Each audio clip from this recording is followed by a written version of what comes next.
Bonjour Pierre-Jacques. Bonjour Gérard. Donc on se retrouve sur le plateau TV de la 15e édition du marché de la mode vintage. On y prend nos habitudes désormais. Voilà, ça y est, je crois que ça s'est installé. Alors juste derrière vous, vous avez une superbe affiche.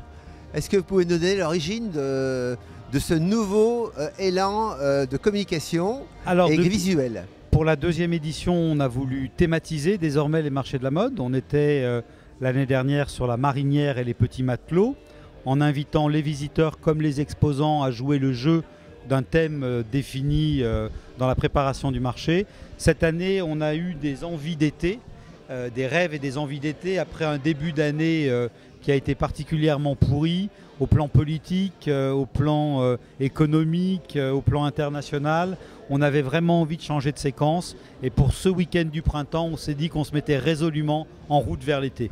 Voilà, donc ce visuel représente... vous l'avez commencé à l'initier déjà l'année passée. Oui, absolument. Et cette année, donc, c'est effectivement un visuel très très coloré.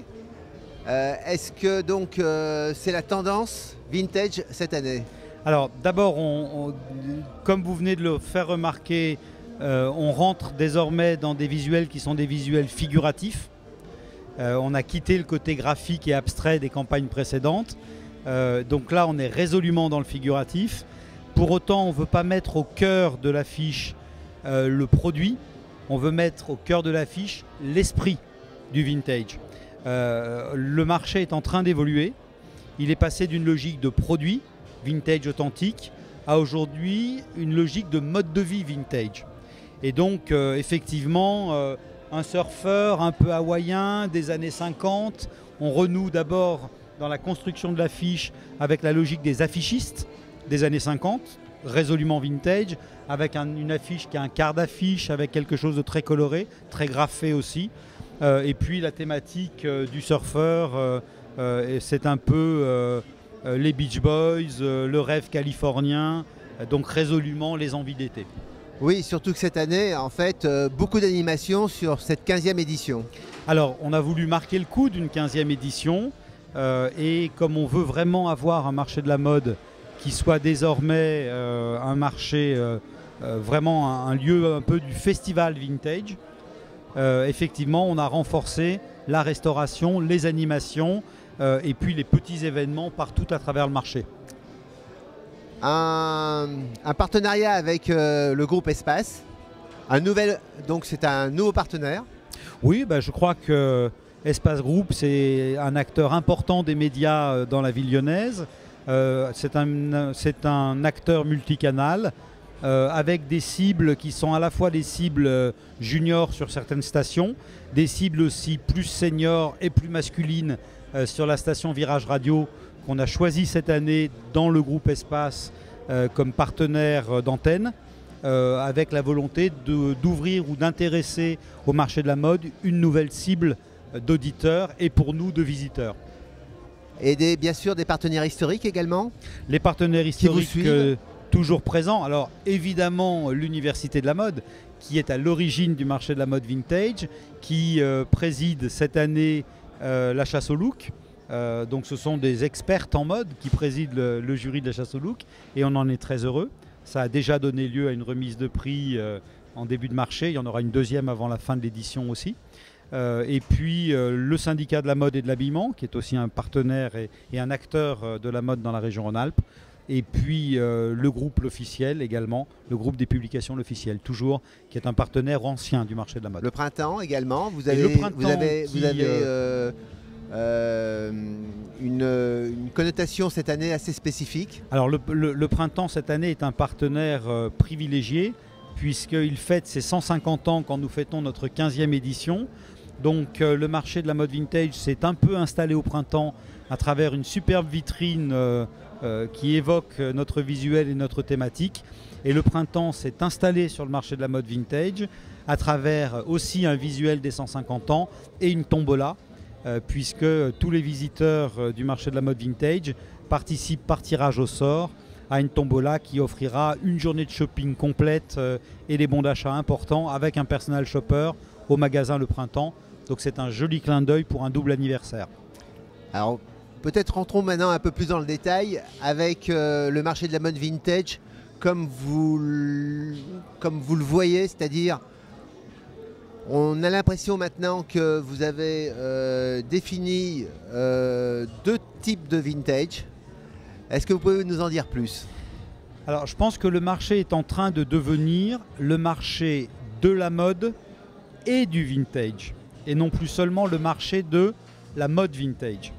Et donc on réserve bien sûr un espace au vintage avec des produits authentiques, avec des accessoires, avec du vêtement, avec de la déco et du design, mais on veut aussi cultiver le côté de la mode vintage, c'est-à-dire des créations de jeunes créateurs contemporains qui s'inspirent des années vintage, ou alors de marques parfaitement installées, établies, que nous allons de plus en plus recruter pour le marché de la mode et du vintage. Oui, en fait, si j'ai bien compris, on a en fait une tendance qui est sur le vintage inspiré, comme vous l'avez appelé, et une tendance plus classique qui est le vintage authentique. Vous savez, on l'a souvent évoqué ensemble, on a fait l'effort d'aller à l'international avec une édition américaine, et quand on va à l'international, il faut expliquer les choses. Et la notion de vintage inspired et vintage authentique nous est venue pour simplifier l'offre à New York, et on se rend compte que ça marche très très bien. Alors on a des fois des gens qui nous disent « Oh là là, il y a un peu trop de vintage contemporain ». Pour autant, nos visiteurs demandent du vintage contemporain. Donc on a vraiment besoin de cultiver le vintage inspiré, qui est une offre de mode structurée. Et le marché de la mode vintage doit devenir aussi un salon de mode. Alors justement, je rebondis sur l'international, Pierre-Jacques. L'année passée, première édition à New York. Oui. Cette année, renouvellement de cette deuxième édition. Absolument. Est-ce que vous nous en dites un peu plus? Alors la première édition, ça a été une édition zéro, parce que, mais ça vaut pour toutes les entreprises qui s'exportent. Quand on arrive à New York, on vous demande qui vous êtes et ce que vous avez fait. Et quand on dit qu'on est PJ Brivet et qu'on a fait le marché de Lyon, on nous dit bon bah c'est bien, quand vous aurez fait quelque chose à New York, on reviendra vous voir. Donc on a fait beaucoup d'efforts pour faire une première édition à New York au mois de novembre l'année dernière, avec 25 participants, dont 8 exposants du marché de la mode de Lyon, qu'on a emmenés aux États-Unis.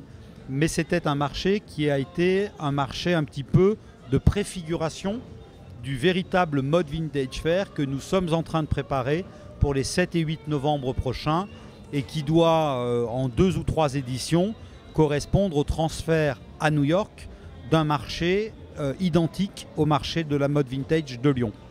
Et là, vous entraînez avec vous quel type d'exposants? Alors, on emmène beaucoup d'exposants du vintage inspiré.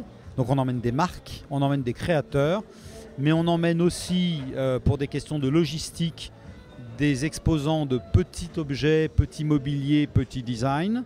Et puis on réfléchit aujourd'hui à une solution logistique intégrée qui permettra des containers entiers de produits plus importants, de mobilier et de décoration. Bien, alors tout ça c'est très intéressant.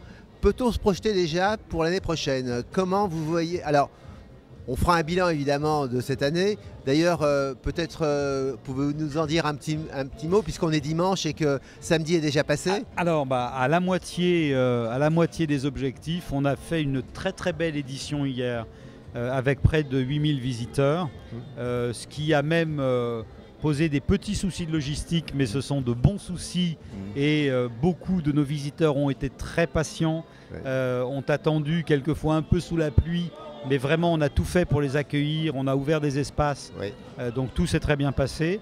J'espère qu'aujourd'hui nous serons aussi nombreux.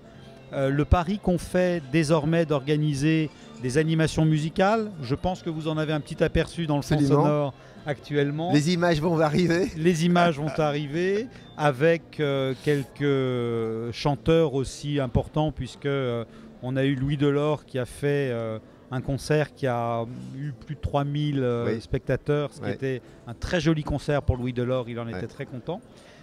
Aujourd'hui, on a des programmations des Satin Doll Sisters des années 50. On a John Milk qui fera plusieurs concerts également. Toujours nos DJ de la Social Community qui font des petits sets musicaux. Vous savez, tout ça nous donne vraiment une dimension très internationale. C'est comme ça que se passent les salons de mode à Berlin, à Barcelone, à New York et à Londres. Et je suis vraiment très très content et nos exposants sont vraiment contents de cette animation qu'on apporte qui était un pari qu'on a fait. Je crois que le pari est en train de réussir. Les visiteurs sont là et les exposants sont contents de ce rythme et de cette dynamique qu'on donne au marché. Tout à fait. Eh bien écoutez, je crois qu'on a fait un bon tour. Je crois, Gérard, moi je rêve dans les années suivantes que Lyon devienne une destination vintage le temps d'un week-end autour du marché de la mode vintage, autour des puces du canal, autour de la cité des antiquaires, autour des boutiques vintage qui sont installées à Lyon. Il y en a une petite vingtaine aujourd'hui qui pourraient ouvrir en week-end aussi. Voilà. Et qu'on travaille avec Only Lyon, qui est aussi un partenaire du marché de la mode vintage, qui est un partenaire des puces de la cité, qu'on puisse travailler à Lyon, destination vintage. Voilà le pari qu'on pourrait faire tous les acteurs de la mode, du vintage et du produit ancien à Lyon. Eh bien, vous êtes un des artisans de cette possibilité, on va dire. On va s'y atteler, je vous le promets. Et je crois que les puces du canal vous suivent aussi. Et la cité des antiquaires, puisqu'il y a un stand également qui est représenté ici. Ah oui, tous les acteurs sont présents ici à Lyon. Il y a un stand de puces du canal, il y a un stand de cité des antiquaires. Donc vraiment, on sent que vous avez cette passion du vintage, mais également de réunir et de fédérer autour de vous des acteurs importants sur Lyon. C'est un atout pour Lyon, on va le cultiver. Voilà. Ben on vous remercie Pierre-Jacques. Merci Gérard. À bientôt. Merci.